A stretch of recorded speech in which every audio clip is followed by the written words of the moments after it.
What do you leave behind when you walk out the door? 2026 World Cup. Japan just lost. A reporter walks into their locker room afterward, expecting the usual, like wet towels, scattered cleats, like the mess of a defeat.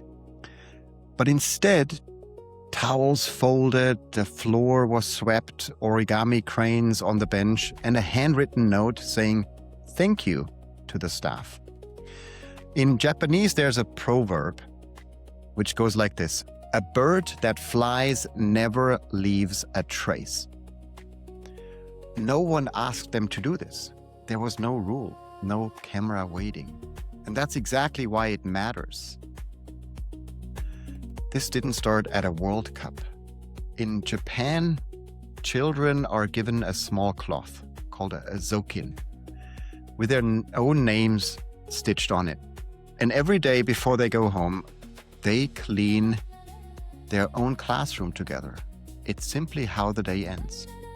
And by the time those kids become professional athletes, this isn't a habit anymore. It's just who they are. And here's what the locker room is really about. It has nothing to do with the cleanliness. It's about what you leave behind when no one required anything of you, when no one is watching. Because a value you only practice when someone's watching isn't a value yet. And I've sat in rooms with leaders on nearly every continent and asked this question: what do you leave behind when you leave a room? And every time, the same silence. The kind where everyone already knows the answer. Because we all have locker rooms we've been avoiding.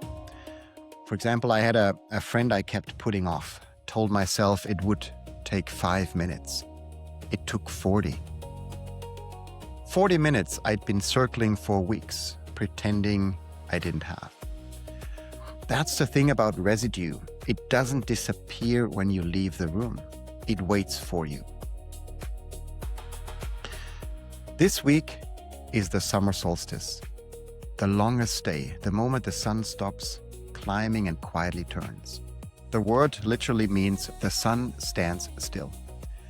And for thousands of years, people built rituals around exactly this moment, like fires you leaped over, things you wrote down and then burned, because they understood something we keep having to relearn, and that is, the peak isn't just the high point, it's the hinge.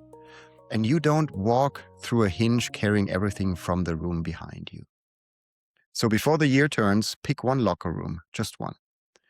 Maybe the conversation you've been postponing, the email you've been orbiting, or the hope you released so quietly you never even breathed it. Clean it. Because you want to walk into the second half of this year with your hands empty enough to hold what's actually next, what's actually coming. So leave your locker room the way you'd want the next version of you to find it. This is Next Letter, and I'm Frederick.